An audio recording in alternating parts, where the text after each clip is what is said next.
Assalamualaikum warahmatullahi wabarakatuh. Bismillahirrahmanirrahim. Alhamdulillahirrahmanirrahim. Allahumma shalli ala Sayyidina Muhammad wa ala ali Sayyidina Muhammad. Sahabatku semuanya, seperti biasa di Jumat pagi kita ada di program Rumahku Syurgaku. Dan Muti gak sendiri sahabatku ya, ada rekan Muti Kang Hakim. Assalamualaikum warahmatullahi wabarakatuh. Waalaikumsalam warahmatullahi wabarakatuh. Semangat pagi. Semangat, insyaallah. Insyaallah ya. Pagi hari ini bakal menemani sahabatku di Rumahku Syurgaku ya Kang ya. Satu program yang bakal berbagi dengan sahabat semuanya tentang bagaimana memiliki rumah tangga agar tercipta nuansa rumah tangga yang sakinah, mawaddah, warahmah. Baik, dan bersama Muti serta Kang Hakim sudah hadir guru kita. Kita sapa ya, Buya Yahya. Assalamualaikum warahmatullahi wabarakatuh, Buya. Waalaikumsalam warahmatullahi wabarakatuh. Sehat Buya? Alhamdulillah. Selalu dalam keberkahan semoga ya. Baik, hari ini kita belajar lagi Buya di Rumahku Syurgaku. Dan sebagai pembekalan, kadang banyak di antara kita yang salah mensalahartikan makna silaturahim. Sebetulnya yang benar itu silaturahmi atau silaturahim, dan mungkin tujuannya Bu ya, karena banyak orang yang silaturahim itu hanya karena merasa nggak enak karena saudara gitu kan ya, kalau nggak datang nantinya nggak enak dibilangin gimana gitu. Nah seperti itu. Ada banyak orang juga yang kadang memang silaturahimnya hanya sekedar memanfaatkan media, baik via SMS, telepon, atau juga jejaring sosial. Konon katanya itu sudah cukup mewakilkan, nggak harus ketemu muka. Jadi kalau ucapan selamat ya Kang. Iya, Mbak. Selain emang sudah terwakilkan dengan berkirim SMS gitu ya Kang ya, terus juga menelpon atau lewat jejaring sosial ya, media tidak sosial. berkunjung langsung ya. Iya, tidak berkunjung langsung. Baik Bu ya, berkaitan dengan fenomena silaturahim, bahwasanya silaturahim itu indah. Silakan. Bismillahirrahmanirrahim. Assalamualaikum warahmatullahi wabarakatuh. Waalaikumsalam warahmatullahi wabarakatuh. Alhamdulillah, wassalatu wassalamu ala Rasulillah Sayyidina Muhammad bin Abdullah wa ala alihi wa ashabihi wa mawalah, amma ba'd. Para pendengar dimanapun Anda berada, mari kita tingkatkan syukur kita kepada Allah atas segala karunia dan nikmat yang telah diberikan kepada kita, hingga pada saat ini kita bisa bertemu kembali di udara untuk bersama-sama meningkatkan kualitas diri di hadapan Allah Subhanahu wa taala dan kualitas diri di hadapan sesama manusia. Silaturahmi adalah separuh perjalanan untuk menuju kesempurnaan tadi. Separuh lagi adalah hubungan kepada Allah. Kita memperbaiki hubungan kita kepada Allah Subhanahu wa taala. Maka kesempurnaannya adalah kita langsung menuju kepada manusia. Di sana ada ibunda kita, di sana ada kakak adik kita, di sana ada anak-anak kita, di sana ada paman-paman bibi kita, dan di sana ada tetangga-tetangga kita. Maka ini sebetulnya silaturahmi itu adalah separuh dari ketakwaan itu silaturahmi. Sebab takwa itu baik kepada Allah, dan yang kedua adalah baik kepada sesama manusia. Nah, urusan dengan sesama manusia itu memang harus dimulai dengan silaturahmi. Jadi tidak cukup adanya rahm, tidak cukup adanya hubungan kerabat. Tidak cukup ada hubungan kerabat, tapi harus ada menyambung hubungan kerabat. Hubungan kerabat kalau tidak disambung apa artinya? Kakak adik bermusuhan atau tidak? Bermusuhan. Ada atau tidak kakak adik bermusuhan? Banyak rebutan waris dan sebagainya. Kenapa? Padahal dia rahimnya sudah ada. Artinya secara nasab sudah ada. Bapak ibu berantem ada, suami istri, bapak dan anak musuhan ada. Karena itu adalah belum memperhatikan istilah silah. Menyambung. Maka menyambung ini penting sekali. Menyambung silaturahmi ini penting. Maka yang harus kita cari adalah nyambung ini. Kalau rahim sudah nyambung, yang sambung saja ternyata tidak akan ada nilainya jika tidak dilanjutkan dengan makna yang sesungguhnya tentang silaturahmi. Nasab tidak ada gunanya jika ternyata tidak sambung silaturahmi. Kakak adik tidak ada gunanya jika ternyata hubungan kakak adik, maksudnya hubungan kakak adik tidak ada guna, hubungan paman ponakan tidak ada guna, hubungan suami istri tidak ada guna jika ternyata belum kita jalin yang namanya silaturahmi. Jadi silaturahmi keharusan, wajib, tidak bisa tidak. Maka dari itu begitu pentingnya silaturahmi ini, yang namanya memutus tali persaudaraan hukumannya amat gede, dan sungguh itu di neraka. Sampai Nabi dalam hadis sahih diriwayatkan dari Rasulullah sallallahu alaihi wasallam bahwa la yadkhulul jannata qati'ur rahim, tidak masuk surga orang yang memutus tali persaudaraan. Nah, artinya silaturahmi jelas paling penting sekali. Cuman sekarang bagaimana silaturahmi yang benar agar kita sampai kepada tujuan kita. Iya Bu ya. Nah, ini kalau setelah silaturahmi Sudah dijelaskan, silaturahmi itu bukan urusan jasad. Nasab kakak adik saja kalau tidak ada silaturahmi tidak ada guna. Jadi yang namanya silaturahmi itu jangan dianggap hanya berkunjung saja. Harus itu ada ikatan batin juga. Jadi bukan tidak cukup dengan kunjungan atau saling mengirim hadiah atau SMS. Tidak, akan tapi silaturahmi yang sesungguhnya kalau orang paham adalah mempertemukan hati dengan hati. Ini yang sering kami ulang-ulang bahwasanya silaturahmi itu adalah hakikatnya nyambung hati ke hati, mempertemukan hati dengan hati, bukan bertemunya jasad. Kalau orang bertemu jasad, belum tentu, bisa saja reuni keluarga besar Pak Haji siapa. Ternyata setelah duduk berbarengan itu saling lirik-lirik kalungnya lebih gede mana, mobilnya yang lebih mewah mana, akhirnya saling menggunjing dan seterusnya. Yang katanya silaturahmi ternyata pulang menanamkan kebencian, dendam, ngiri dan seterusnya. Kenapa? Karena silaturahmi yang diambil baru silaturahmi zahir dan jasad. Nabi SAW pernah menyebutkan bahwa untuk mempererat silaturahmi memang ada namanya tazawaru, salinglah engkau mengunjungi. Dalam riwayat lain tahadu, salinglah engkau memberikan hadiah. Tujuannya apa? Disabdakan Nabi, tahabu, agar kalian bisa saling mencintai. Jadi artinya untuk menumbuhkan kecintaan itu adalah bisa dengan yang namanya apa, saling memberi hadiah. Tapi memberi hadiah bukan tujuan, itu salah. Hanya wasilah saja. Kunjungan bukan tujuan. Selama ini yang dipentingkan adalah kunjungan saja. Sehingga yang namanya silaturahmi itu menjadi rutin. Lebaran kedua, ketiga, keempat, itu keliling dunia itu. Masya Allah. Akan tapi ternyata lihat, ia tidak menemukan keindahan dalam berkeluarga. Iya. Dalam berumah tangga, dengan anak-anak, dengan saudara. Karena apa? Dia belum masuki dunia silaturahmi yang sesungguhnya. Dia masih berputar-putar di luar silaturahmi. Dia masih berputar-putar sekitar jasadnya silaturahmi. Hanya jasad saja. Nah, maka dari itu saat ini yang harus kita upayakan, bagaimana silaturahmi kita itu silaturahmi batin agar tetap terjalin keindahan di dalam kehidupan kita, khususnya rumah tangga kita. Jadi bagaimana kita wujudkan silaturahmi batin ini? Sebetulnya sangat sederhana. Wahai kaum muslim, dan tolong diamalkan, tak usah repot-repot. Anda punya tugas, yaitu menata hati Anda sendiri. Sebetulnya di saat ada problem tentang percekcokan, permasalahan, permusuhan itu, paling enak adalah kita koreksi diri. Lalu kita redam hati kita. Kalau sudah hati kita bisa tersenyum dengan musuh yang memusuhi kita, maka saat itu kemenangan yang tidak bisa tertandingi. Musuh Anda emosi, lihat, Anda ternyata masih bisa menahan emosi, Anda tidak menahan amarah, Anda tidak membalas kejelekan mulutnya, tetapi Anda justru memohon kepada Allah. Itu kemenangan yang kemenangan, biarpun secara zahir Anda kalah. Maka dari itu hati silaturahmi batin dimulai. Maka ini kan langsung saja untuk memulai silaturahmi batin ini dalam keluarga ataupun bukan dengan keluarga, adalah budayakan untuk kita senantiasa mengingat saudara kita di dalam doa. Di dalam doa itu hakikat silaturahmi. Jadi pertemuan antara kita itu tidak ada gunanya jika ternyata di saat berpisah belum saling mendoakan. Maka pembohong semuanya orang yang duduk berbarengan, saling makan bersama, yang katanya sahabat karib dan teman dekat, akan tetapi ternyata di saat berpisah mereka itu lupa di dalam mendoakan, maka ketahuilah persahabatan itu pasti bohong. Hanya untuk kepentingan saja. Akan tapi kalau sudah dari hati, bukan mengambil, orang itu akan memberi. Bahasa cinta itu seperti itu, cinta ya betul. Kalau sudah silaturahmi terjalin, nggak ada istilah memanfaatkan saudara, nggak ada. Selalu duduk ingin bermanfaat untuk saudaranya. Jika punya uang, manfaat uangnya untuk saudaranya. Jika dia punya tenaga, bantu saudara. Lihat, kalau semua orang jiwanya hidup seperti ini, alangkah indahnya kehidupan ini. Tidak ada orang yang terbebani, tidak ada orang yang susah, tidak ada orang yang repot. Semuanya akan di-cover oleh saudaranya, akan dipenuhi oleh saudara-saudaranya. Ini yang harus kita hadirkan, makna kecintaan itu yang paling penting. Maka untuk menumbuhkan cinta, Anda jangan berdoa kecuali Anda sebut nama satu persatu, nama mereka, lihat. Khususnya menjelang lebaran ini, agar jangan sampai lebaran menjadi permusuhan, lihat. Karena apa? Kita ini tidak mengerti hati, ya.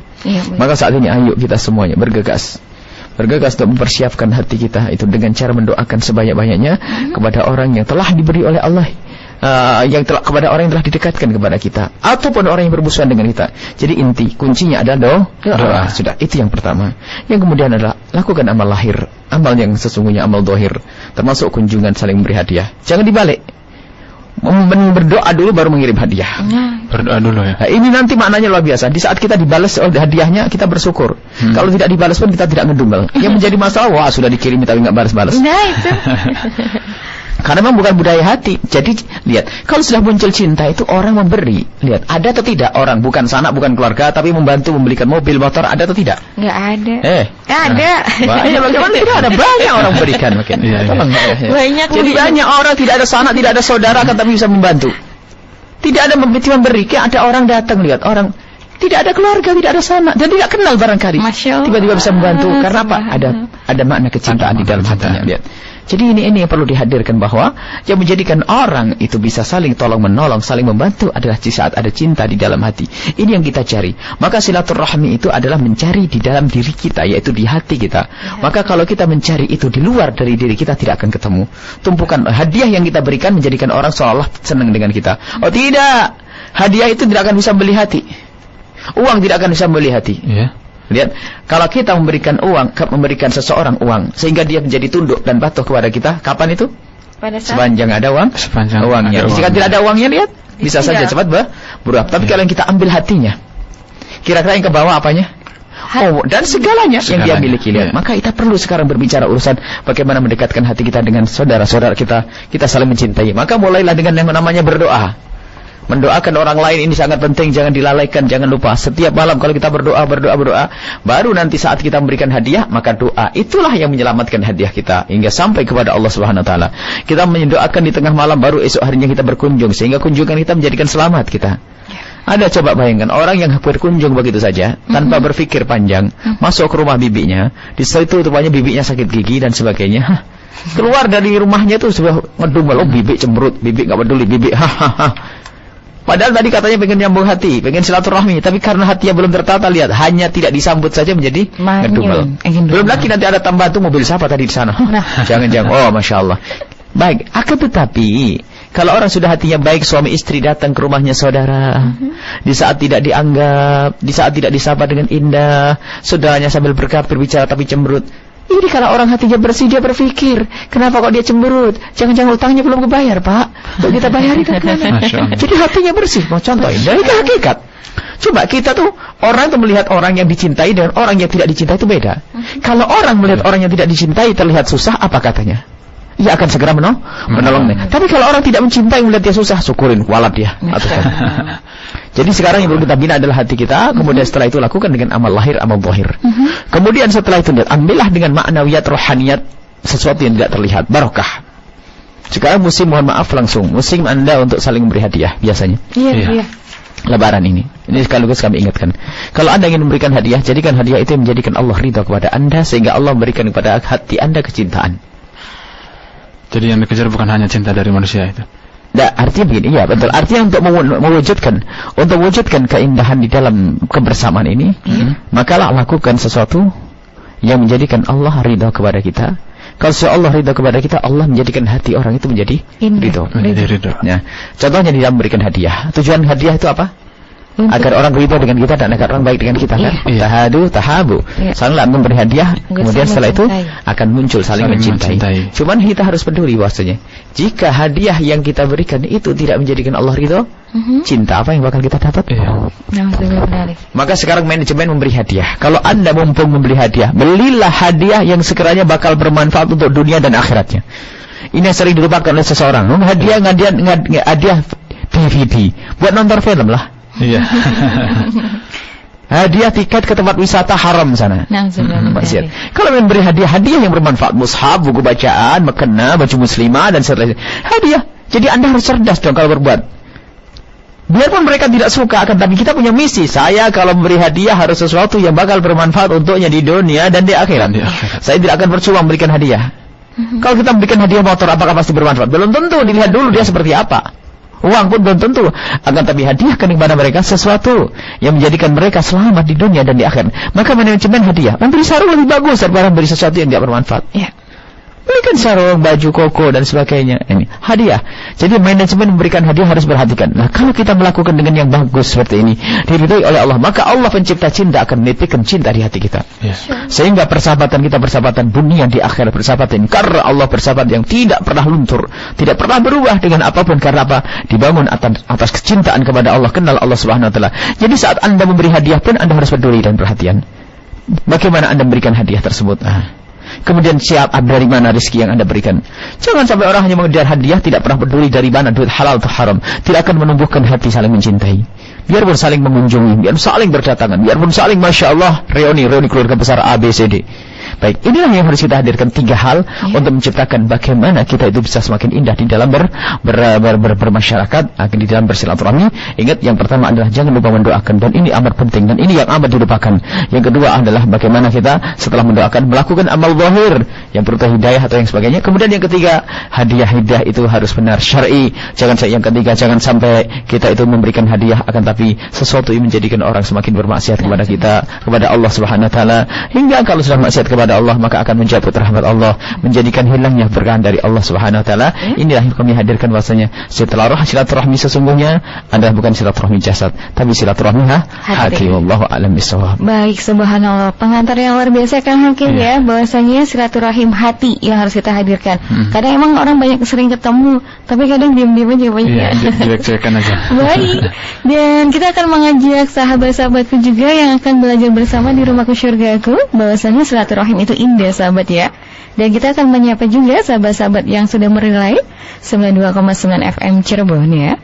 Terima kasih untuk Radio Samara di 96,2 FM Tulung Agung, Radioku 104,8 FM Kuningan, Radio Azan 103,5 FM Karimun Kepulauan Riau, Radio Darul Mustafa Lumajang Jawa Timur, Radio Madinatus Salam 90,9 FM Banjar Kalimantan Selatan, dan ada sahabat kita juga yang Hakim di Radio MBS FM 107,7 FM Gresik ya, dan 107,9 FM Blitar, dan ada Kang Baihaki di Radio Wadi 80,0 ya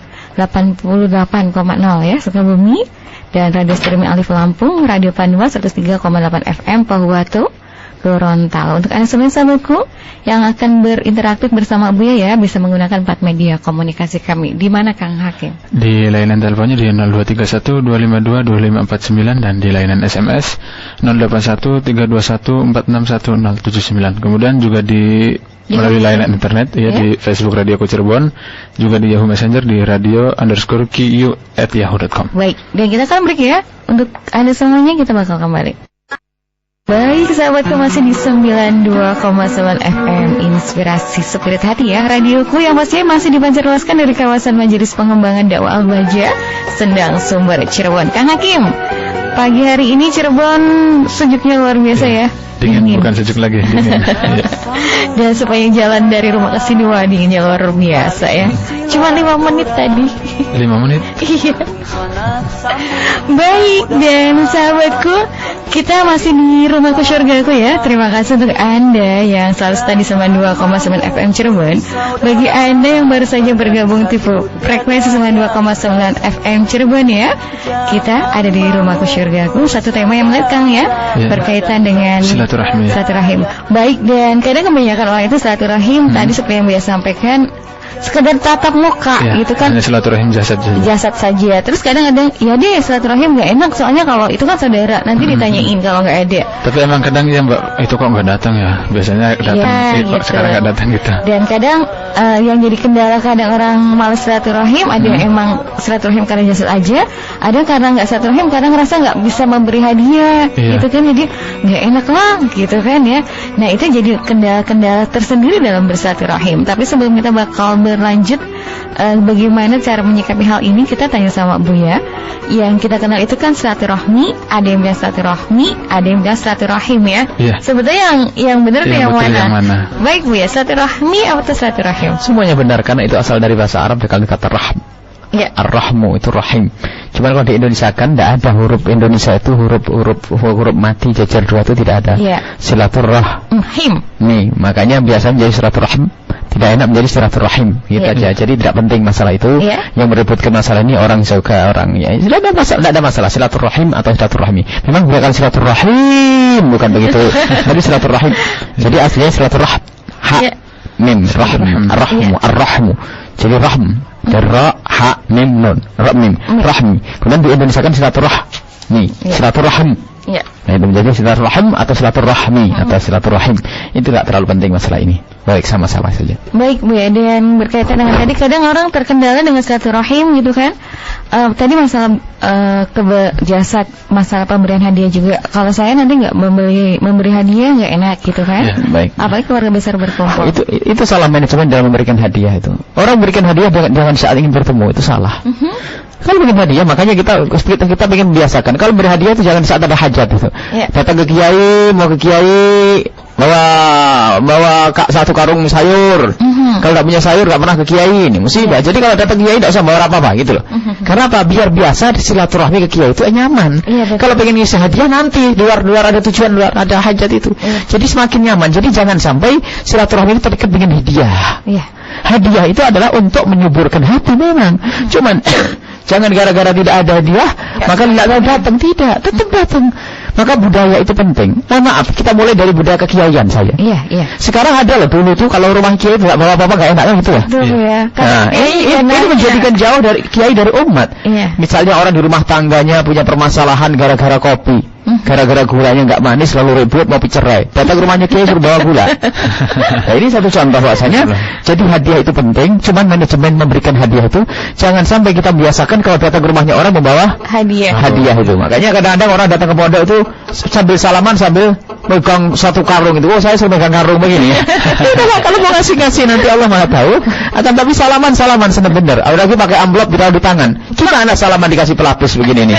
Nih, kalau enggak salaman kalau enggak ngasih amplop sama kiainya nanti enggak enak. Tidak begitu. Anda salaman yang benar, kalau ngasih hadiah nanti lain kali. Jadi manajemen, karena kenapa harus sedikit keras macam ini? Ada itu yang ditakutkan tadi itu menjadi budaya. Kalau ke rumahnya orang tidak membawa hadiah nggak enak. Jadi tidak silaturahmi sekalian. Apalagi orang yang di kota. Betul. Di kota pulang ke rumah tuh pengen dianggap berhasil di kota. Sampai utang-utang pulang ke rumah tuh harus bawa hadiah banyak. Orang berhasil 15 juta. Bagi-bagi ke saudara-saudara. Sampai ngomong tahun ini kayaknya saya tidak pulang kampung. Kenapa? Nggak punya duit. Salah. Karena memang selama ini pengen dilihat orang berhasil bagi-bagi duit, memaksakan. Tidak seperti itu. Cuman kalau orang punya rezeki, apa sih salahnya memberikan hadiah? Dan tidak ada masalah kalau ada orang bertemu lalu berhadiah, tidak ada masalah. Cuman sebaik-baiknya hadiah itu diberikan bukan di saat kita punya tujuan yang lain. Misalnya kalau saya punya tujuan ingin bertemu untuk menyampaikan satu hajat, sampaikan hajatnya, hadiahnya menanti. Betul. Ini jadi budaya manajemen memberikan hadiah saja baru dibenahi agar kita tidak terjebak sehingga di saat tidak ada hadiah lalu tidak datang, tidak ada hadiah lalu tidak bersilaturahmi, sampai gara-gara tidak ada uang mungkin tidak ada pertemuan keluarga lagi. Nah itu. Gara-gara yang mementingkan urusan materi. Yang tidak penting adalah justru kalau sudah 5 orang melarat semuanya lapar-lapar, ketemu kata nggak enak. Tidak usah pakai makan-makan, kita harus minta kepada Allah, yuk zikir bersama di sini silaturahmi. Tidak harus urusan materi, itu saja ya. Manajemen memberi hadiah. Makanya sudahlah kalau datang ke rumahnya kiai itu kalau beri hadiah lain waktu, jangan waktu apa hajat. Kenapa saya contohkan ke kiai sini? Ya mungkin ada orang nganggap kiai ke sini tuh. Ini kadang-kadang bawa kerupuk, bawa ini. Ya alhamdulillah terima kasih dikasih. Cuman jangan begitu caranya. Yang menjadi karena kita amati dari permasalahan ini, umat semakin jauh dari ulama gara-gara budaya semacam itu. Itu memang ada lagi budaya ngasih rokok, budaya ngasih amplop, salam tempel waktu mau ziarah ke rumahnya kiai. Kalau tidak ngasih salam tempel nggak enak. Akhirnya apa? Putus. Apalagi tambah pelit dari kiai. Tapi kalau dengan kelegaan, menyentuh melihat wajahnya ulama aja berkah, melihat wajahnya ulama sudah nikmat. Itu. Adapun kalau ngasih hadiah nanti di waktu lain atau kiriman siapa saja ini hadiah dari si A, si B, si C, enggak. Nah, termasuk dengan paman, bibi dan sebagainya. Kalau datang ke rumah bibi, datanglah ke rumah bibi kapan saja seenaknya. Kayak rumah sendiri, kan begitu baik. Tapi berpikir, aduh saya tidak bawa hadiah nih nggak enak nih. Yang lain pada ngasih hadiah gede-gede, saya nggak hadiah. Sekalian lah nggak usah nongol. Nah, itu salah. Itu yang banyak terjadi. Baik, tidak boleh seperti itu ya. Datanglah ke rumah saudara Anda dengan hati Anda. Datanglah kepada guru Anda dengan hati Anda. Datanglah kepada siapapun dengan hati Anda, bukan dengan hadiah. Akan tapi hadiah boleh Anda berikan kapan itu? Di saat hati Anda sudah tertata. Wallahu a'lam bishawab. Baik Bu, terima kasih. Dan mungkin Bu juga bisa sharing tentang etika bersilaturahim Bu ya. Ada laki perempuan yang bukan mahram, sepupu sama sepupu saling salaman, guru sama muridnya dan yang lainnya. Baik, sebetulnya sahabat semuanya diukur dari kerinduannya kepada ridho Allah, atau hanya sekedar dia itu latah ya, basa-basi, atau hanya sekedar ikut tradisi sosial, tradisi masyarakat ya. Kita perlu bahwasanya menjalani itu semua karena ingin ridho Allah. Sekarang Anda tidak silaturahmi, tidak salat zuhur. Banyak. Keliling tidak salat zuhur, salat asar. Apa yang dicari itu semuanya? Lihat, itu salah. Karena silaturahmi bagi mereka hanya sekedar suka-suka, bukan untuk mencari ridha Allah. Makanya tidak terjadi jalinan silaturahmi yang baik. Lihat, masih ada bermusuhan, rebutan waris. Silaturahmi menyambung hubungan baik dengan manusia tapi melanggar Allah. Termasuk mohon maaf cara bersalaman. Kalau masalah bersalaman sudah sering kami jelaskan. Kami tidak pernah mengeluarkan fatwa dari diri kami sendiri. Ini fatwa para ulama 4 madhab bahwa laki perempuan janganlah bersalaman, biarpun guru murid. Guru dan murid. Biarpun guru dan murid tidak boleh. Sama santri. Laki santri, masya Allah, santri baik, salamannya lama-lama. Ketahuilah kita harus takut kepada Allah. Bahasanya ayat anak hadukum min khatamin hadidin khairun lahu. Ayin anta khairun lahu ayyamassa imra'atan la tahillu lahu. Seandainya ubun-ubun yang ditusuk dengan besi lebih bagus daripada bersentuhan dengan wanita yang tidak halal baginya. Artinya sudah disepakati ulama 4 madhab bahwa mohon maaf, mungkin kita sering melihat tokoh juga bersalaman. Anda jangan niru salahnya. Kita doakan semoga Allah mengampuni, selesai. Jangan merendahkan juga kalau kita melihat ustadz yang salaman atau kiai salaman. Akan tapi kita harus tahu dong hukumnya. Diri kita harus tahu hukumnya. Bagaimana sih hukumnya bersalaman? Sudah sangat jelas, tidak ada khilaf di antara 4 madhab.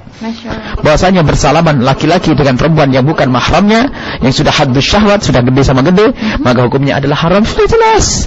Tidak ada perbedaan dalam hal ini. Mohon maaf, ini bukan fatwa kami, hamba Allah yang lemah ini tidak punya fatwa. Tapi kami nukil fatwanya ulama. Kita nukil fatwanya orang lain, para ulama besar, mereka seperti itulah mengatakan bahasanya bersalaman adalah, dan hujahnya sangat kuat kalau kita titik. Jadi bersalaman dengan bersentuhan inilah yang haram, dan ini disepakati para ulama. Loh, kok banyak ulama-ulama kita banyak bersalaman? Jangan melihat jeleknya ulama, baiknya mereka lebih banyak. Kita melihat nilai positifnya saja. Mungkin beliau adalah seorang ustadz yang masya Allah ahli ibadah dan sebagainya. Cuman jangan ditiru kesalahannya. Kalau salah ya katakan salah. Tidak susah ke orang bersalaman. Ada yang mengatakan bahasa kalau salaman kan nanti menjauhkan hati. Oh tidak, kita teman juga kebanyakan. Dan gak salaman pun gak PTN di Baja Timur, gak gatel kok. Di masyarakat Cina itu ada salaman itu aib loh ya. Iya. Salaman itu celah. Ada salaman itu tidak bagus sudah. Ya, jadi begini Bu ya. Ada di masyarakat Cina itu, ada suku di Cina sana itu, kalau ada orang bersalaman dianggap merendahkan dan sebagainya, sesuatu yang tidak baik. Loh, begitu pun tidak ada masalah kan bagi mereka. Artinya tidak salaman itu tidak ada masalah. Tidak ada masalah. Laki perempuan tidak ada masalah tidak bersalaman. Bukan kalau tidak mau salaman lalu tidak mencintai, tidak menghormati, tidak menghargai. Tidak. Hormat, cinta, kasih tidak ada hubungannya dengan salaman. Pelukan kayak apapun hati jangan dumel ya, apa artinya? Baik. Tolonglah cari ridha Allah Subhanahu wa taala. Jika Anda seorang laki-laki bertemu dengan seorang perempuan yang bukan mahramnya, cukuplah Anda memberikan isyarat agar Allah agar dia berikan maaf, atau dengan kalimat ini mohon maaf dan lahir batin. Selesai. Tidak harus bersalaman. ini yang harus kita perhatikan. Jangan sampai kita mencari ridha Allah melanggar, mencari ridha manusia melanggar Allah. La ta'ata li makhluqin fi ma'siyatil khaliq. Enggak boleh untuk mencari ridhonya manusia tapi ternyata melanggar Allah Subhanahu wa taala. Tapi ingat, kalau kita melihat orang-orang yang masih bersalaman, jangan direndahkan. Mereka perlu didoakan agar segera muncul kesadarannya. Itulah, adapun para ulama yang melakukan demikian itu, mohon maaf, jangan Anda mencaci ulama. Tetap kita doakan semoga Allah memberikan kesadaran dan mengampuninya. Adapun pembahasan ini pernah kita bahas dulu di Benang Merah dengan panjang lebar. Ternyata tidak ada satu madhab pun yang memperkenankan. Dari ulama-ulama semuanya. Coba baca kitab fikih dari kitabnya Fathul Qarib, Takrib dan seterusnya, mulai bab masalah khidbah dan seterusnya, bagaimana menyentuh perempuan, sentuhan tangan adalah haram mutlak, tidak ada ditawar. Ini mohon maaf. Ada nanti pengecualian kalau orang sudah tua. Anda seorang laki-laki, itu pun pendapat lemah, pendapat yang dikukuhkan tetap tidak boleh. Biarpun perempuan tua likul lisakitin lakit, sebab setiap barang yang jatuh itu ada yang nemu, biarpun reot. Masya Allah. Ya, awas hati-hati, namanya syahwat setan. Sehingga menurut jumhur ulama tetap dikatakan tidak boleh, biarpun bersalaman dengan orang tua renta. Akan tapi ada pendapat celah kalau sudah perempuan yang layar cuna nikah, perempuan yang tidak mengharapkan pernikahan. Misalnya ada seorang perempuan yang tidak mengharap nikah, mohon maaf. Kebayang kira-kira seorang ibu, nenek-nenek sepuh dan sebagainya yang tidak kebayang bakal menikah lagi, mohon maaf, hubungan ini ada, tidak membangkitkan syahwat itu loh. Maka ini ada berkenan kalau bersalaman dengan orang semacam ini. Itu pun masih pendapat lemah. Adapun yang masih umur 18 tahun sama umur 20 tahun itu ya nggak ada celah di sini. Biarpun kiainya sudah tua, umurnya 200 tahun. Sama. 200 tahun tetap laki-laki itu. Maka ini harus kita hadirkan ilmu semacam ini. Kemudian di antara kita yang masih bersalaman, mintalah kepada Allah, ya Allah mudahkanlah aku untuk menghindar daripada dosa ini. Jadi minta kepada Allah. Sisi lain, yang sudah bersalaman, yang sudah bisa meninggalkan bersalaman, maka jangan merendahkan orang yang masih bersalaman. Tapi ingatlah dengan doa. Merendahkan bukan ajaran dari Nabi sallallahu alaihi wasallam. Baik, Bu ya, aku mau nanya lagi Kang Hakim. Kadang kita nggak bisa menghindar, Bu ya. Kadang nggak semua orang paham tentang bahwasanya musafahat atau bersalaman itu nggak boleh ya. Jadi akhirnya kadang main nangkup aja gitu kan. Kadang itu dia misalnya orang tua yang nyodorin tangannya gitu. Kadang kita yang ngelak terus sama saudara, jangan biar dihormatin, nanti nggak sopan. Sebetulnya memang begitulah, kita sering tidak enak dengan manusia tapi enak kepada Allah. Ini permasalahan kita. Kalau kita bersalaman sopan kepada Allah? Tidak. Mestinya kita lebih malu kepada Allah Subhanahu wa taala. Cuman kadang-kadang memang seperti itu, masyarakat yang belum ngerti ya. Kalau tiba-tiba terpojokkan begini, ya sambil kita waktu itu bersalaman dan setelah itu apa? Kita minta ampun kepada Allah SWT. Tapi jangan kejadian lagi.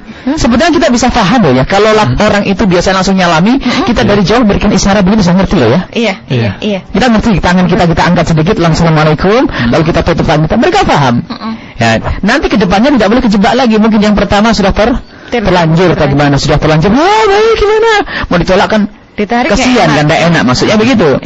Kita salah, tetap salah, akan tapi lihat ke depan tidak boleh nih. Dan kita bisa kok seperti itu. Biasanya ada ibu yang di mana harus salaman. Tapi giliran kita begini, kita mengangkat tangan saja mereka ngerti.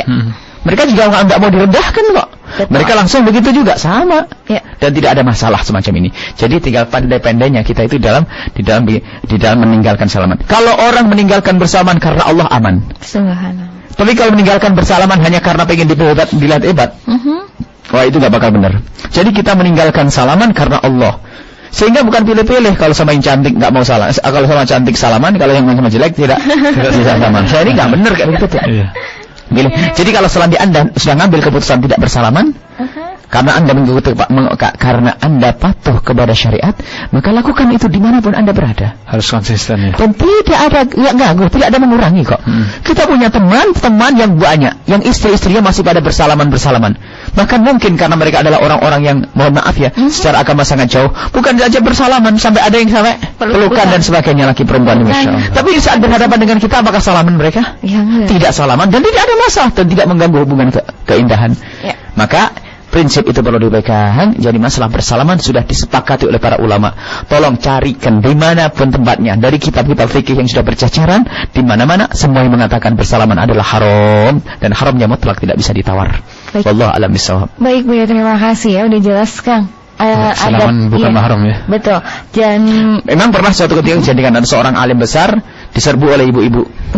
Karena kampungnya diceritakan Mbak Ati tadi, dan Muti tadi. Di satu kampung memang begitu. Mau gimana lagi? Ya tidak bisa ngelak, namanya tidak bisa ngelak, bahkan sampai ada yang digigit tangannya kok. Karena katanya barokah begitu. Perempuan semua nggak bisa, jangan. Seorang nggak bisa. Nah kalau itu kasusnya malah lain, karena bukan kemauannya. Belum apa-apa kiainya dari duluan. Ini musibah ini. Baik Bu ya. Jadi nggak sekedar silaturahim biasa ya, berarti ya Bu ya, Kang Hakim juga harus ada. Karena silaturahmi itu intinya, silaturahmi itu seolah-olah hanya menyambung hubungan dengan manusia, tapi sebetulnya kita ingin diridhoi oleh Allah. Maka harus kita perhatikan, jangan kita menjalin hubungan baik dengan manusia, tapi Allah murka dengan kita. Alhamdulillah. Dan ada banyak hal yang kita bakal pelajari bersama. Kita langsung berinteraksi ya Bu ya, dengan sahabat-sahabat. Ada banyak kasus nanti ya di luar sana. Silakan kami bergabung via telepon di 023125225549. Sudah ada yang masuk. Ya, bisa bantu. Assalamualaikum warahmatullahi wabarakatuh. Waalaikumsalam warahmatullahi wabarakatuh. Baik, dengan siapa di mana? Silayu. Oke, kamu mau di sini. Nama Muhammad wa ala sayyidina Muhammad. Ingin nanya ini masalah kayak hadiah ya. Hadiah, ya. Ada apa dengan hadiah? Silaturahmi yang kalau nggak bawa hadiah itu malu jadinya nggak datang gitu ya. Apakah ini termasuk seperti undangan walimah itu? Kadang kalau nggak ada uangnya jadi nggak hadir gitu. Nggak kondangan ya. Bawa amplopnya aja. Masalah walimah itu, ketika kita yang tidak diundang tapi diajak sama yang diundang itu boleh makan atau tidak? Iya. Ini saja Bu ya. Assalamualaikum warahmatullahi wabarakatuh. Terima kasih Kang. Waalaikumsalam warahmatullahi wabarakatuh. Iya Bu ya, benar, banyak yang nggak datang kondangan. Saya nggak bawa kado atau walimah itu kan sebetulnya kita diundang untuk makan, bukan untuk ngasih duit. Iya. Jadi salah memang, ini kalau sudah menjadi salah begitu. Jadi kalau saya diundang walimahan, saya itu wajib datang karena untuk menyenangkan orang yang jadi pengantin. Iya. Jadi mestinya tuh saya tuh dibayar, ibaratnya begitu, untuk menyenangkan. Bukan kita malah bayar, ibaratnya begitu. Karena tradisi kita. Ya namanya salah, biarkan salah. Kita harus kita rubah. Jadi kita menghadiri walimahan itu karena kita menunaikan kewajiban untuk untuk ikut bergembira atas pernikahan saudara kita. Maka datang ke tempat itu kita hendaknya makan sudah, biar mereka senang, dan makan yang banyak biar mereka senang begitu. Nah cuman walimahannya niatnya sudah agak bener. Kadang khitanan saja walimahan gede-gedean, rupanya apa? Biar kembali duitnya yang dulu pernah balik nyumbang ke sana. Emang sekarang menjadi ajang gengsi, terus juga sudah akhirnya bukan sesuatu yang baik. Kita perlu mendidik anak kita ketawaduan. Sudahlah khitan begini. Kalau tidak punya duit jangan dipaksain. Sebab mengeluarkan duit nanti harapannya bakal balik. Giliran tidak balik ngedumel nanti punya utang. Dan banyak gini. Kadang setelah orang hajatan itu pada ngedumel yang ngerumpi sama teman-temannya, katanya saya udah kondangan ke si anu berapa kali tapi mereka kondangan ke saya. Ada seperti itu. Banyak. Jadi kadang-kadang dicatat di dalam hatinya dan di dalam bukunya benar. Ada catatannya. Hakim 50.000. Masya Allah. Sebenarnya kita harus membiasakan dengan keikhlasan, ketulusan di dalam membantu. Bantulah orang tanpa Anda mengharap balasannya. Anda ini yang kita inginkan. Nah makanya kalau hadiah kayak begitu gimana menumbuhkan cinta? Iya. Jadi lihat, kalau orang menikah lalu kita bantunya, itu ada pahala besar di hadapan Allah. Selesai. Jangan dijadikan budaya nanti, wah giliran saya nikah nanti hitung-hitung nabung lah begitu. Kalau nabung beneran saja sana. Sehingga ngundang walimah, kalau kita ngadakan walimah ngundang orang ya benar-benar ngundang agar orang mau makan. Baik. Kemudian kalau saya diundang walimah, kalau saya tidak diundang walimah kok kemudian ngikut, nggak boleh, namanya tufail, haram hukumnya. Gitu. Iya, Rasulullah sendiri membawa sahabat Nabi yang tidak diundang, Nabi bertanya, boleh enggak ikut makannya? Bertanya dulu, ini minta izin. Iya, minta izin. Kalau tidak minta izin, tidak kan hukumnya haram. Kecuali orang itu memang sudah rela, tahu dekat, orang pasti menghormati. Padahal Nabi loh, siapa kira-kira yang tidak setuju, yang tidak rela kalau sahabat Nabi ikut makan? Masya Allah. Nggak ada, tapi pun demikian Nabi masih minta izin. Makanya. Bu ya, berkaitan dengan undangan, sekarang kan banyak undangan yang di situ ada tulisannya dengan tidak mengurangi rasa hormat saudara jika yang Anda bawa bukan berbentuk kado atau karangan bunga. Ya maksudnya aku minta cepat-cepat gitu lah. Minta uang. Minta uang gitu aja. Ada perlunya. Ada ikonnya Bu ya, yang karangan bunga dicoret, kado dicoret, yang rupiah itu dicentang gitu kan. Itu kita wajib menghadirin nggak kalau dapat undangan ini? Harus bayar gitu sebenarnya. Itu biasanya enggak usah hadir, sudah langsung bayar, enggak punya duit. Itu budaya enggak benar seperti itu. Jadi sehingga makanya manusia itu hidupnya sekarang dengan materi. Iya. Menolong pun karena pengen imbalan, bukan karena Allah Subhanahu Wa Taala. Sudahlah undangan, kenapa harus ada cetakan macam itu? Ada Bu ya. Ada itu. Eksklusif malah. Eksklusif bagaimana? Eksklusif itu adalah yang datang nanti dapat hadiah sarung. Nah, yang datang nanti ada. Sudahlah, jangan seperti itu. Nah, baik. Tidak seperti itu. Itu adalah bukan sesuatu yang baik. Karena apa? Yang semestinya sehingga wali yang menjadi wajib tidak jadi wajib lagi karena ada ini, berarti kalau saya makan saya harus bayar dong ini. Iya. Itu kadang undangan yang di hotel kayak gitu ya. Enggak, ini bermasalah sudah. Apalagi di hotel bagaimana? Ya, jadi tidak boleh semacam itu. Adapun hukumnya hukumnya itu kan bukan shareh, bukan sesuatu ungkapan yang jelas. Akan bisa orang paham loh maknanya. Kalau dihapus boleh enggak? Boleh banget. Enggak, kalau dihapus tulisan itu sama tuan rumahnya. Nggak tahu. Ya mungkin nggak boleh. Artinya dia minta benar sebetulnya. Ya orang ada ikonnya juga. Ya makanya. Berarti itu sebetulnya hanya bahasa lain saja. Cuman nggak enak. Maksudnya harus bawa duit loh ya. Itu deh. Harus bawa duit loh ya. Gitu. Ya. Jadi itu makanya kita tolonglah bangun. Makanya dari awal tadi hadiah itu nomor nanti. Iya. Hati itu yang penting. Sehingga kalau itu yang dipikirkan urusan dia duit. Jadi hubungan kita selama ini hubungan materialis. Hubungan materi, kalau tidak ada materi tidak akan bertemu hati. Sehingga kiai pun yang menghormati hanya orang kaya yang dihormati kiai. Yang datang ke rumahnya kiai orang kaya, ahlan wa sahlan. Giliran orang melarat, saya masih sibuk dan istirahat. Kiainya istirahat. Karena yang datang naik sepeda engkol. Padahal naik sepeda engkol tadi punya mobilnya lagi macet. Nyesel dia ini. Jadi memang ada orang materialis. Kiai naudzubillah. Ini kenapa saya bikin contoh kiai, karena yang ngomong katanya sih dianggap kiai biarpun bukan kiai. Makanya hati-hati, tidak seperti itu.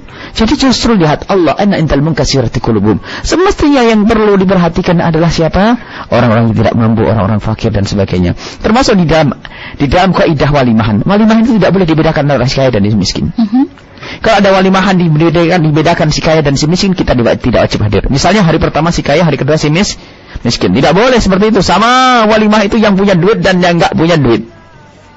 Yang kaya dan yang miskin sama. Kalau undangannya sama, baru kita wajib untuk datang. Tapi kalau undangannya nggak jelas, bukan tidak jelas, undangannya tidak seperti itu. Laki yang kaya yang melarat. Kalau dibedakan antara yang melarat dan yang miskin, yang kaya dan yang miskin, maka kita tidak boleh datang ke tempat itu. Baik Buya ya, terima kasih. Dan untuk Anda berikutnya yang bergabung via telepon, Assalamualaikum warahmatullahi wabarakatuh. Waalaikumsalam warahmatullahi wabarakatuh. Baik, dengan siapa di mana Kak ini? Ibnu Abbas. Bapak Ibnu Abbas, subhanallah, sehat semua ya? Alhamdulillah. Baik, kita bersatu terlebih dahulu Bapak. Allahumma shalli ala sayyidina Muhammad wa ala ali sayyidina Muhammad. Allahumma shalli salim wa barik alaihi wa ala sahbihi. Ya, silakan Bapak pertanyaannya. Assalamualaikum Buya. Waalaikumsalam warahmatullahi wabarakatuh. Buyanya lagi sibuk dengan santri-santri ya? Oh, Buya ada kan? Ada Buya, cuma lagi ada santri. Ya silakan, Muti dengerin. Mau tanya Buya. Perempuan kan dilarang mendayukan suaranya atau mengeraskan suaranya di depan laki-laki keluar mahram. Bagaimana dengan penceramah, mubaligo atau penyiar dan lain sebagainya? Kemudian sering Buya membacakan kalau tidak salah itu fala takdoga bilqo atau gimana itu? Apa dalam Al-Quran? Bisa diulang Pak? Apa yang disampaikan Buya? Sering Buya sampaikan ayatnya itu apa Al-Quran atau hadis itu? Oh iya, Al-Quran. Baik. Tanyanya.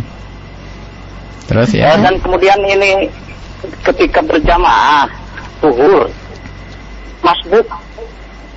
Ketika mau salam si makmum tuh ragu ini apa 3 rakaat atau 4 rakaat. Bagaimana yang mesti dilakukan? Apa menambahnya atau ikut salam aja dengan imam? Demikian Buya, terima kasih atas jawabannya. Mudah-mudahan kita semua ada dalam kesehatan dan dengan Allah SWT. Wassalamualaikum warahmatullahi wabarakatuh. Waalaikumsalam warahmatullahi wabarakatuh. Buat Muti nih Buya berkaitan dengan perempuan yang suaranya dilarang untuk dikeraskan. Berkali-kali kami sampaikan bahwasanya suara perempuan di dalam mazhab kita Imam Syafi'i bukan aurat. Suara perempuan bukan aurat. Artinya seorang laki-laki mendengar suara perempuan tidaklah haram, dan seorang perempuan boleh mengeluarkan suaranya untuk didengar laki-laki. Itu adalah tidak haram. Itu dalam hal apa? Perbincangan wajar, normal ya. Perbincangan wajar. Akan tapi yang tidak diperkenankan adalah kalau sudah rubah dengan mendayu-dayu atau melembut-lembutkan atau ganjen-ganjen, itu Al-Qur'an menyebutkan fala takhda'na bil qaul. Itu yang dilarang istri Rasul. Fala takhda'na bil qauli fayatma'al ladzi fi qalbihi maradun. Al-Qur'an itu. Jangan sampai wanita-wanita itu melembutkan suaranya sehingga menjadikan orang yang hatinya itu kotor kepikiran Makanya termasuk menyenandungkan Al-Qur'an itu bukan baca wajar. Boleh nggak jadi murad ada perlombaan musabaqah? Tidak jelas. Kalau kita kembali kepada ulama tidak usah, itu sangat jelas. Biar kalau dilakukan ya nggak tahu kisahnya bagaimana terjadi masyarakat kita. Kita hanya menyampaikan hukum saja. Al-haq itu harus sampaikan. Maksudnya tidak ada musabaqah semacam itu seharusnya. Wanita itu. Nah ini mohon maaf, itu bicara umum ya. Jadi ada pembahasan kemarin sudah kita bahas juga pernah masalah ini. Jadi kalau suara wanita di dalam perbincangan obrolan atau nasihat dan sebagainya, maka itu hukumnya adalah bukan aurat. Sehingga kalau seorang wanita ngasih tahu sama seseorang, hukumnya boleh. Dan dia boleh mengeluarkan suaranya. Tapi kalau sudah berubah menjadi dayu-dayu, khudu' fil qaul, dilembut-lembutkan, diganjen-ganjenkan, biasanya orang nyanyi kan, maka itu menjadi tidak boleh. Sudah sangat jelas begitu. Satu. Kemudian di dalam baca Al-Quran, ini yang dua. Yang dua itu. Yang pertama obrolan biasa atau nasihat dan sebagainya. Anggap saja seusah ceramah atau jadi penyiar dan sebagainya gitu. Itu jelas masuk di bab mubah. Boleh seorang perempuan mengeluarkan suaranya, dan boleh seorang perempuan memperdengarkan suaranya, dan laki-laki pun mendengar boleh, asalkan wanita tersebut ngomongnya wajar. Bukan fala takhda'na fil qaul. Kalau sudah masuk bahasanya dilembut-lembutkan, digaji, kan ada orang kalau ngomong kemenyek kalau bahasa Jawa Timur. Itu jelas haram kita mendengarnya. Kemayu. Dan ya, kemayu lah atau ngajen gitu. Itu urusan obrolan biasa. Yang kedua adalah lagu-lagu yang dayu-dayu dan sebagainya. Itu jelas masuk khudu' fil qaul. Itu masuk yang dilarang, diharamkan oleh Allah Subhanahu wa taala. Kemudian yang ketiga adalah membaca Al-Qur'an. Membaca Al-Qur'an ini masalahnya lain. Memang kalau orang wanita berbicara itu tidak dilarang. Kalau perempuan mau ngomong boleh, memperdengarkan suaranya boleh. Adapun saya itu wajib dengar enggak? Terserah, wong dia ngomong kok, ya kan? Makanya beda kalau seorang wanita menyenandungkan Al-Qur'an dan seorang wanita berbicara biasa, hukumnya beda.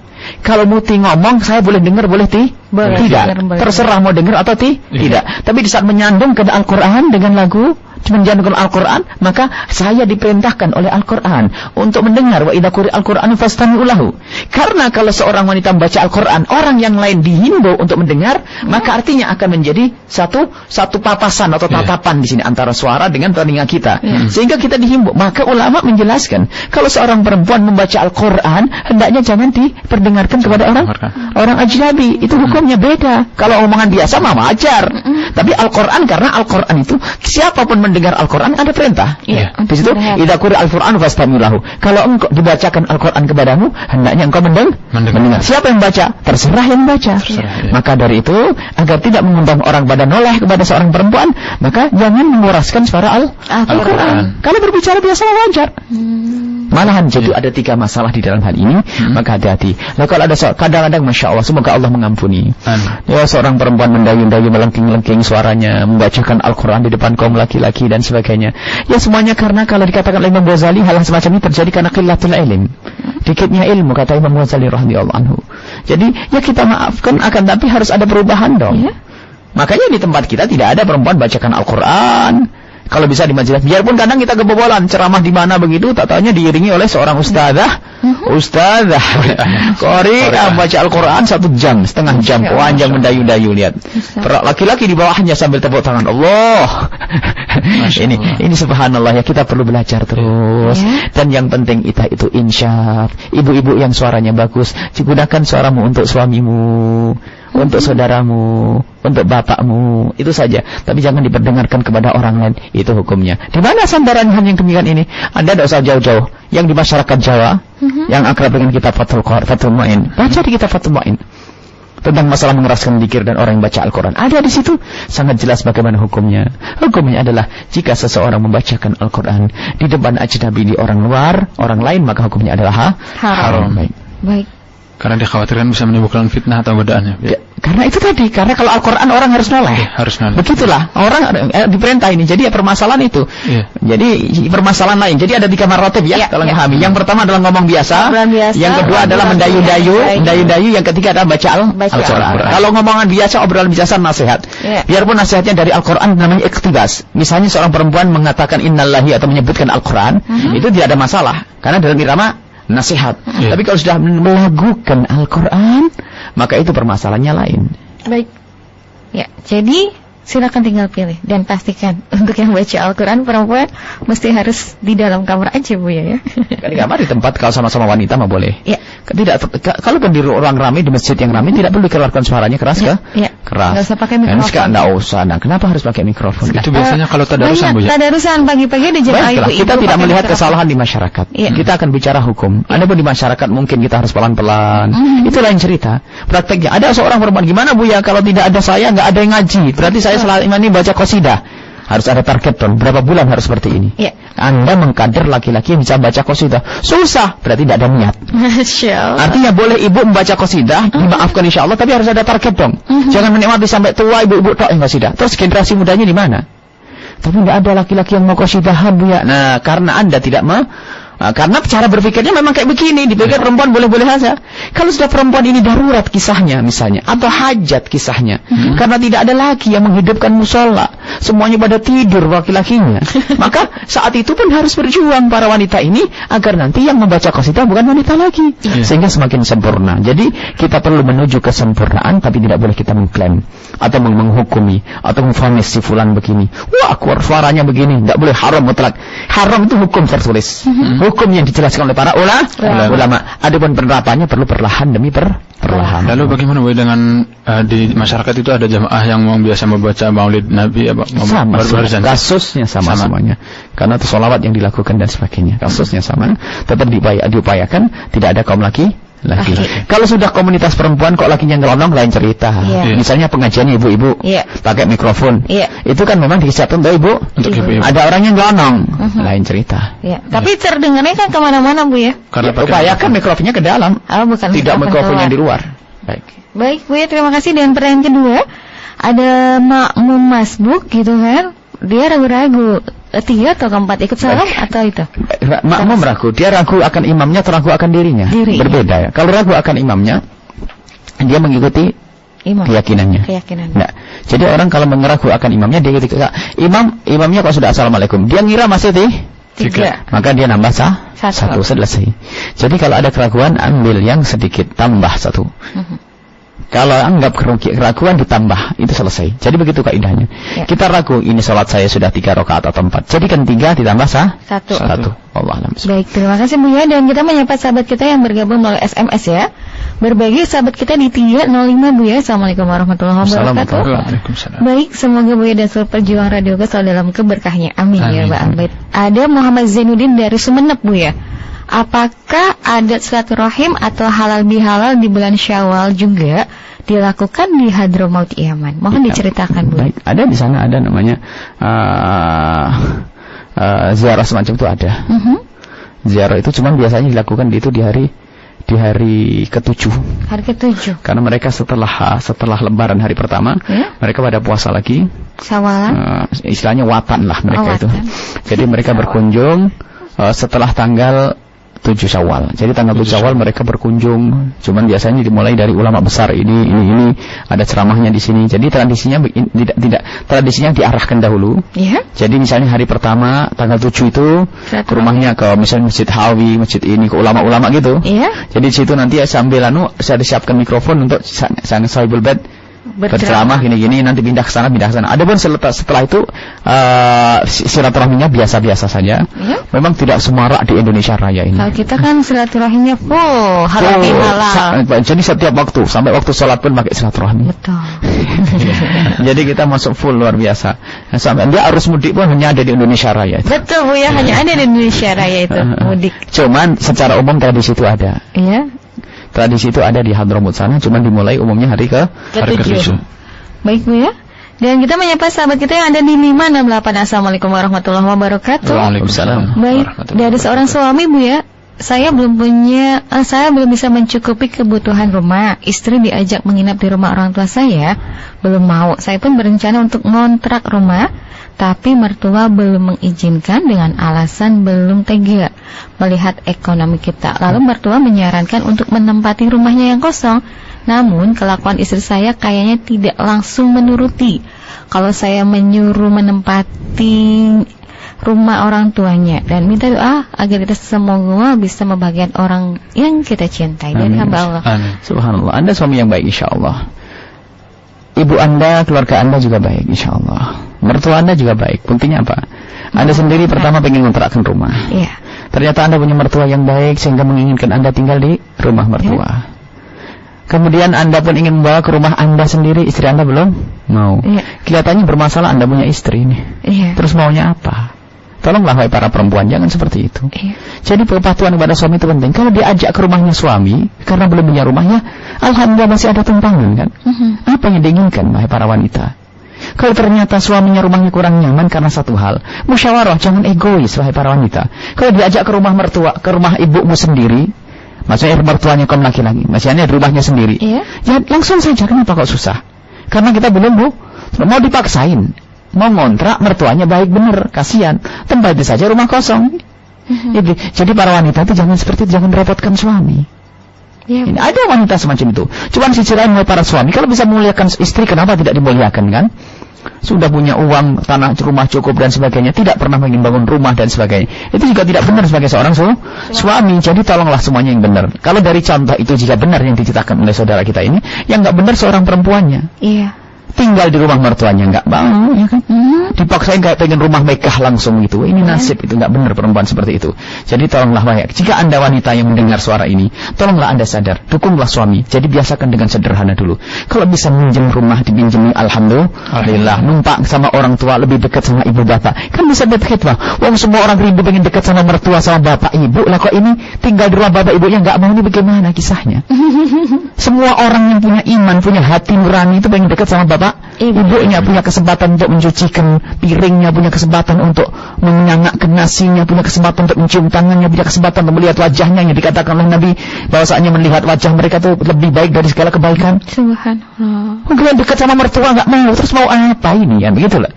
Ya, jadi tolong mandiri dengan restu orang tua dong. Mandiri harus ada hubungannya dengan orang tua kita. Tidak akan berkah hidup kita. Jadilah, memang pertanyaan seperti itu tidak sekali dua kali. Iya. Hanya karena seorang istri merasa berlebihan. Kecuali memang begini, seorang wanita bisa beralasan jika di rumah mertuanya itu ada laki-laki, iparnya dan sebagainya, yang kemudian kamarnya tidak terhormat dan sebagainya, mungkin demikian boleh mengusulkan, pun tidak boleh maksa. Sampai seorang suami menjadi tidak nyaman, mengontrak rumah, bingung, akhirnya lihat hilang makna cinta. Dan yang diminta oleh sang penanya, doanya adalah insyaallah doa semoga dimudahkan oleh Allah Subhanahu wa taala. Amin. Baik Bu ya. Dan sang suami itu sering kesel, marah, serta suka jengkel sama istrinya. Apakah hal tersebut karena sikap keegoisan sang suami? Oh bukan. Ya mungkin harus sama-sama koreksi. Bisa saja seorang suami egois, akan tapi mungkin juga karena sikap istri seperti itu. Kan bisa salah ya. Iya. Serba salah. Jadi itu nanti setiap hari mempermasalahkan tempat tinggal tuh. Iya. Padahal subhanallah, ada orang macam-macam seperti itu. Jadi mempermasalahkan tempat tinggal terus gimana tidak emosi seorang suami. Iya. Intinya wahai para istri jangan kayak gitulah. Itu istri nggak benar itu sudah. Kan sisi lain, wahai para suami, jika engkau itu punya usulan itu juga yang baik caranya. Iya. Ataupun Anda ingin membawa istri Anda ke rumah mertua, Anda berikan hujjah yang benar. Hujjah yang kuat, bukan hanya egois. Enggak, kalau nggak mau ya nggak mau, itu juga nggak benar. Nggak benar. Kalau harus begini, tidak. Memang seorang suami harus dipatuhi, tetapi untuk bisa dipatuhi kan harus bisa mengambil hati dong. Iya. Baik, itu saja. Baik, terima kasih. Dan kita kembali menuju sahabat yang berkonflik telepon Kang Hakim ya. Assalamualaikum warahmatullahi wabarakatuh. Waalaikumsalam warahmatullahi wabarakatuh. Baik, kita bersatu terlebih dahulu Ibu. Ala sayyidina Muhammad wa ala ali sayyidina Muhammad. Allahumma shalli wa sallim wa barik alaihi wasallam. Baik, dengan Bu Ana? Iya. Baik, Ibu silakan langsung bersama Bu ya. Assalamualaikum ya. Assalam. Ini maaf mau ada yang tanyakan dulu ya. Iya. Ada hadis kan dari Ibnu Umar radhiyallahu anhu yang berkata, sabda Rasulullah sallallahu alaihi wasallam, karena siapa memakai pakaian yang membuat heboh di dunia, maka Allah akan memberinya pakaian yang menghinakan anak di hari kiamat. Ya. Hadis riwayat Imam Ahmad, Abu Daud, An-Nasa'i dan Ibnu Majah. Nah, yang saya tanyakan di sini interpretasi dari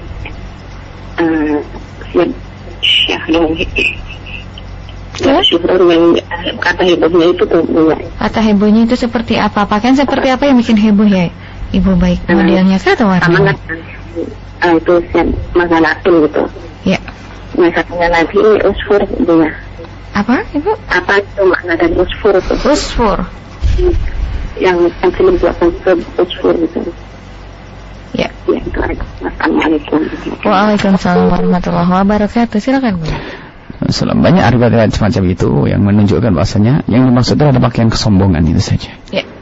Top khuyala, top kesombongan. Jadi kalau orang menggunakan baju dengan kesombongan, baju sombong, jadi pakai baju mewah untuk kesombongan, maka nanti akan dihinakan Allah dengan baju yang rendah di akhirat. Yang nanti. Seperti apa baju yang kesombongan? Ya sombong itu tidak masalah harga, bukan. Iya. Akan tapi siapa yang pakai atau pakai. Jadi kalau orang dia pakai baju lalu sombong, itu khuyala namanya. Makna bukan secara harfiah baju itu bagus, fashionnya, model dan warnanya. Oh tidak, masalah warna mungkin masalah gambar yang harus diperhatikan, jangan ganggu orang sholat dan sebagainya. Itu masalah lain. Jadi pakai baju yang harganya mahal tidak ada masalah, bukan dilarang. Asalkan hati yang ditata. Sekarang bajunya kan biasa tapi sombongnya luar biasa. Ayo. Jadi urusannya karena kesombongan. Jadi baju kesombongan. Heboh itu maksudnya kesombongan di situ. Kenapa diartikan heboh itu? Padahal heboh itu baju kesombongan. Jadi sombong. Jadi baju sombong akan dihinakan oleh Allah Subhanahu wa taala. Adapun baju asfar, jadi ada baju di zaman Nabi sallallahu alaihi wasallam, ada baju yang berlapis emas, ada baju afiriyah, ada baju-baju Nabi, ada baju-baju yang berlapis sesuatu yang sangat mahal, yang sampai hari ini pun orang kaya Cirebon enggak bakal mampu membelinya. Masya Allah. Itu dihadiahkan ke Nabi, tapi Nabi tidak pernah menggunakannya. Nabi tidak mau menggunakan beberapa baju-baju yang diberi hadiah dari Yaman, baju-baju mewah. Karena waktu itu Yaman punya seni luar biasa.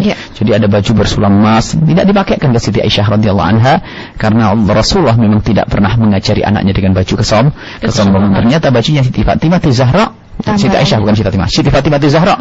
Siti Fatimah Zahra mempunyai baju dengan tambalan 12 tambalan. Jadi jangan pakai. Sekarang pakai merek, apalagi mereknya kafir, merek Amerika. Bangga kalau sudah pakai merek-merek begitu. Wah, itu yang bakal dihinakan oleh Allah dengan baju kehinaan di akhirat nanti. Wallahu a'lam bishawab. Baik, mana usbunnya juga sudah Ibu ya. Baik, langsung kita menuju sahabat yang bergabung via telepon berikutnya. Silakan di 023125225549 untuk Anda yang berinteraksi langsung bersama Buya berkaitan dengan manajemen keluarga ya. Dan tema kita pagi hari ini silaturahmi itu indah. Yang pengen silaturahim silakan bergabung. Assalamualaikum warahmatullahi wabarakatuh. Assalamualaikum. Waalaikumsalam warahmatullahi wabarakatuh. Salam Nabi Muhammad. Assalamualaikum. Dengan siapa di mana Kak? Dengan Tias. Tias. Iya. Tias di mana? Iya, Teh Tias di mana? Di Kesambi. Baik, silakan langsung bersama Bu ya. Assalamualaikum Bu ya. Waalaikumsalam warahmatullahi wabarakatuh. Bu ya, saya ingin bertanya, bagaimana hukumnya seorang pengantin perempuan yang menjamak sholatnya tuh, boleh tidak? Ya. Mohon penjelasannya Bu ya, dengan alasan katanya ribet lah karena make upnya seperti itu. Baik. Cukup ya Teh. Baik, terima kasih sudah bergabung. Iya. Assalamualaikum. Waalaikumsalam warahmatullahi wabarakatuh. Baik, ya, bismillahirrahmanirrahim. Seorang wanita yang pakai make up didandanin. Karena kalau harus melakukan sholat bolak-balik nanti harus bongkar pasang, maka ini merepotkan. Yang pertama adalah pakai make up untuk siapa? Kalau seorang wanita didandani hanya untuk para wanita-wanita, itu adalah suatu pekerjaan yang halal. Kemudian didampingi sama suaminya, yang menonton adalah kaum laki. Berarti tidak ada dosa di situ. Yang bermasalah pengantin yang pakai setengah paruh dada, separuh dada, bajunya bolong-bolong begitu, dihadiri kaum laki-laki, ini musibah berat. Dan itu hukumnya haram. Jadi kalau masalah menjamak sholat, misalnya karena sibuknya seorang pengantin, karena didandani dan digandeng, dijajar secara syar'i, nah kalau urusannya syar'i benar, maka ketahuilah pendapat ulama-ulama banyak yang berkenankan untuk menjamak, termasuk Imam Haddad rahimahullah ta'ala. Sebab Nabi sendiri pernah menjamak tanpa ada sebab hujan, tanpa ada bepergian. Akan tapi lihat, karena ada keperluan semacam itu. Jadi bagi wanita, misalnya pengantin itu acara nanti mau dipertemukan dengan suaminya, ya kan? Jam 1 siang ya, atau jam 2 siang. Kemudian setelah itu akan dipadang di kuade. Tentunya yang menghadiri ada orang-orang terhormat, orang mulia, dan dia pun dengan dandannya yang menutup aurat. Baik. Karena jam 2 itu nanti dia akan melewati waktu asar. Dan biasa akan berlanjut sampai maghrib sampai isya. Itu bagaimana? Oh, boleh saja menjamak. Jadi waktu melakukan sholat duhur sebelum didandani jam 12:04 itu langsung sholat duhur sekalikan sholat asar. Asar sekali. Adapun nanti maghribnya ditunda sampai waktu isya. Boleh saja menjamak sholat dalam keadaan pengantin. Tapi khususnya itu pengantin saja. Yang tidak jadi pengantin ya hadir. Tapi tentu ada ketentuannya. Bahwasanya di dalam menjalankan dandanan itu yang syar'i, yang benar dong. Gitu. Wallahu a'lam bishawab. Baik, Bu, terima kasih, dan kita kembali menyapa sahabat yang bergabung via SMS ya Kang Hakim ya. Assalamualaikum warahmatullahi wabarakatuh. Waalaikumsalam warahmatullahi wabarakatuh. Semoga Buya dan keluarga besar Ahmadiyah selalu dalam rahmat Allah SWT. Amin. Ya Rabbal Alamin. Buya mau nanya, kalau kita tidak ingin berkomunikasi dengan seseorang, namun bukan karena ingin memutuskan silaturahim, tapi karena ingin menghindari hal yang tidak baik, takut fitnah jika kita harus berkomunikasi, bertemu atau berkomunikasi, kadang bisa bertengkar dan menyakiti kalau bertemu. Itu harus gimana Bu ya? Ada sahabat kita Anda di Cirebon. Baik, itu yang benar. Sebab pertemuan itu harus ada syaratnya. Kita boleh bertemu dengan syarat tidak boleh menggunjing di situ, tidak boleh ada kalimat kotor di situ. Kita membahas masalah bab ikhtilat. Bercampurnya laki dengan perempuan sekalipun bukan dilarang asalkan memenuhi 5 syarat. Yang pertama, semuanya sama menutup aurat.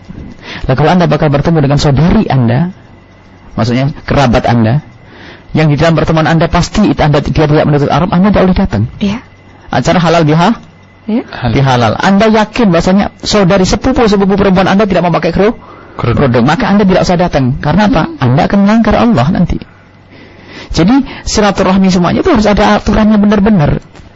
Jadi kalau Anda datang ke tempat tersebut, kalau Anda bertemu dengan orang tersebut, hati Anda kotor. Misalnya terjadi percekcokan, perselisihan, atau mungkin terjadi gunjingan, dan seperti itu Anda sudah berpengalaman, maka Anda pun tidak boleh datang.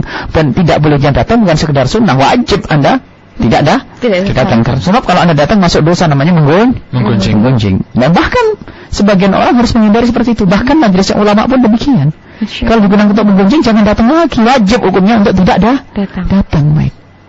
Masya Allah. Baik. Jadi jangan main-main urusan dosa kepada manusia. Pengen dapat pahala tapi dapat dosa. Allah. Baik Buya, dan kita menyapa sahabat kita berkaitan dengan zakat ini Buya, karena kan ada mau zakat fitrah juga.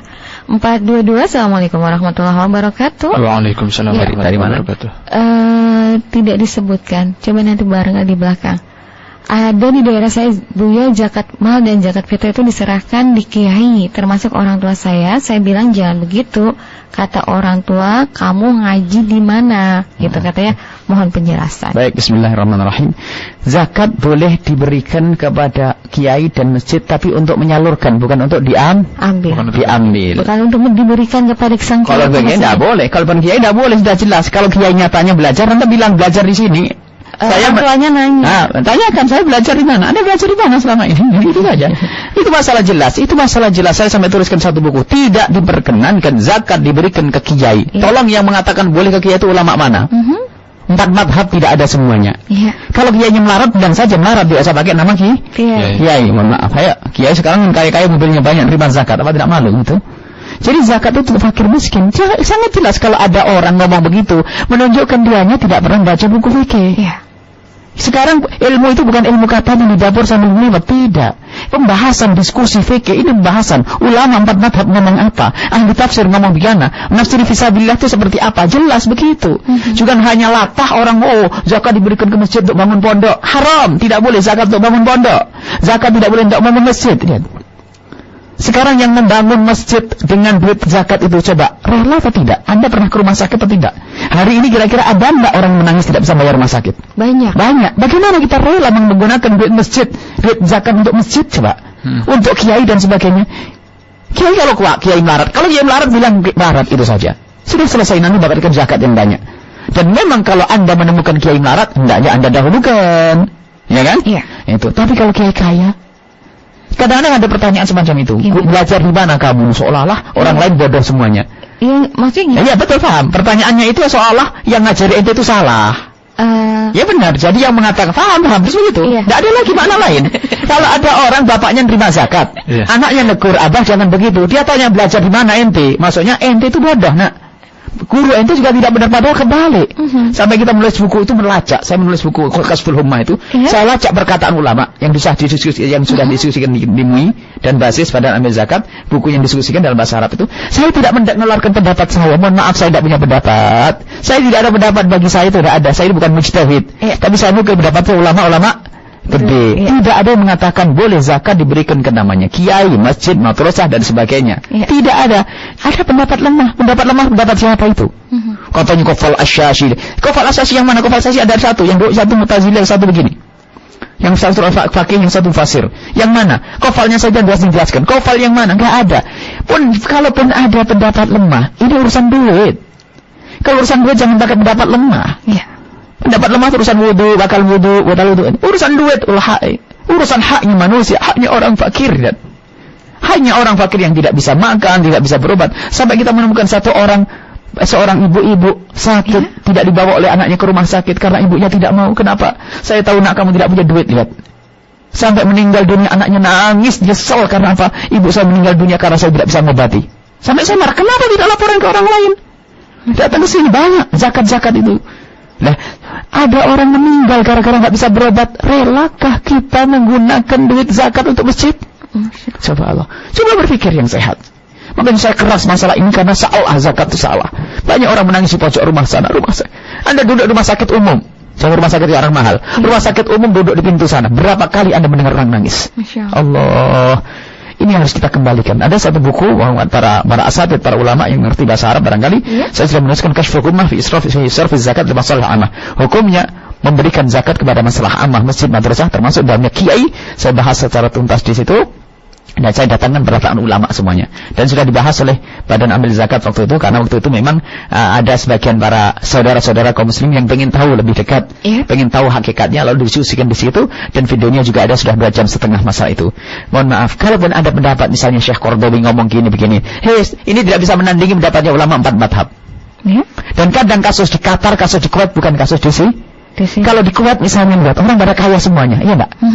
Kalau di sini memang kaya semuanya. Kalau di Kuwait seandainya ngambil pendapat lemah masih masuk akal. Seandainya ngambil pendapat lemah masih masuk akal. Karena apa? Di sana tidak ada orang melarat. Dan sekarang kayak kehabisan orang melarat ini. Jadi satu tempat dengan tempat itu berbeda hukumnya.